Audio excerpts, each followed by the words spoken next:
Salut à tous, bienvenue sur cette chaîne. Aujourd'hui j'avais envie de vous parler du dernier Alien de Fede Alvarez, Alien Romulus, donc je viens de le voir et je voulais vous faire part de mon avis. Voilà.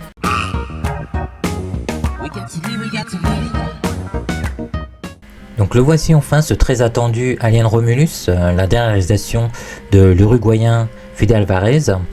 Celui-ci nous avait offert le plutôt bon Evil Dead en 2013, même si dépourvu d'humour, c'est plus vraiment du Evil Dead. Ainsi que le thriller Don't Breathe avec Stephen Lang, le méchant d'Avatar.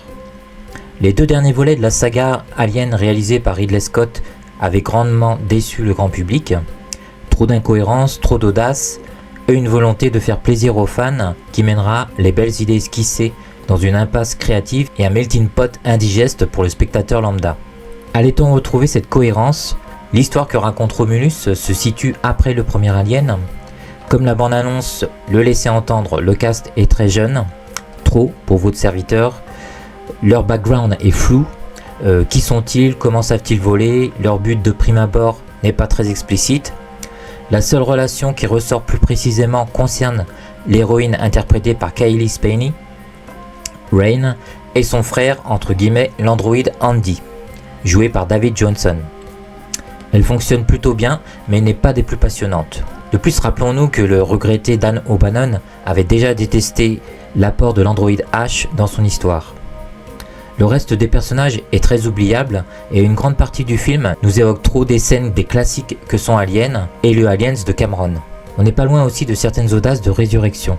Pas mal de fanservice, dont le retour d'un personnage qu'on pensait ne plus revoir suite au premier volet. Ce qui fait plaisir, ce sont les effets sonores et la technologie low-tech que l'on retrouve dès les scènes d'ouverture. La BO de Benjamin Wallfish est plutôt réussie, avec ses voix opératiques. Malgré des qualités esthétiques évidentes et un certain savoir-faire dans les scènes de suspense, le réalisateur échoue à nous faire nous identifier au personnage.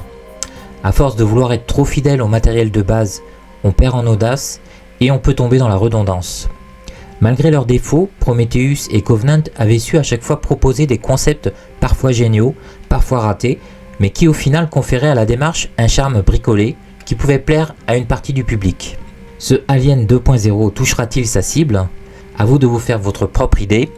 Bon visionnage à tous et à bientôt. Salut!